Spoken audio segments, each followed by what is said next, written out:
Dibantu keluarga, Siti Marbiah, ibu diusir anak angkat di Banyuasin, akhirnya bisa kembali ke rumah. Siti Marbiah, 73 tahun, ibu diusir anak angkat di Banyuasin, Sumatera Selatan, kini sudah tinggal kembali di rumahnya.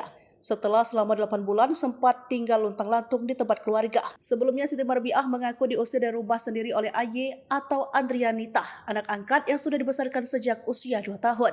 Padahal rumah tersebut sengaja dihibahkan oleh Siti Marbiah sebagai bentuk kasih sayang ke anak angkatnya tersebut dan berharap bisa menikmati masa tua dengan bahagia. Kini kesedihan Siti Marbiah sedikit memudar sebab ia sudah bisa kembali ke rumah berkat bantuan keluarga yang ramai-ramai membuka paksa rumah sengketa tersebut. Dengan disaksikan kuasa hukum Siti Marbiah dan aparat desa setempat, pihak keluarga yang sudah terlanjur emosi menuntut untuk turun tangan mengupayakan agar wanita lanjut usia tersebut bisa kembali ke rumahnya. Sementara itu, saat aksi buka paksa rumah berlangsung, ayah anak angkat Siti Marbiah tidak diketahui keberadaannya. Kuasa hukum Siti Marbiah Jalas Buang Manalo mengatakan penyebab aksi buka paksa rumah yang sempat dihibahkan salah satunya karena Aye tak kunjung hadir dalam mediasi yang dilakukan untuk kelima kalinya beberapa waktu lalu.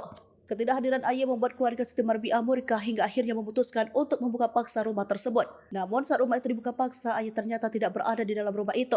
Lebih lanjut, Jalas mengatakan saat membuka rumah tersebut disaksikan oleh pemerintah setempat dan pihak kepolisian. Kendati demikian, kini Siti Marbiah akhirnya kembali tinggal di rumah yang sempat dihibahkan ke Aye tersebut.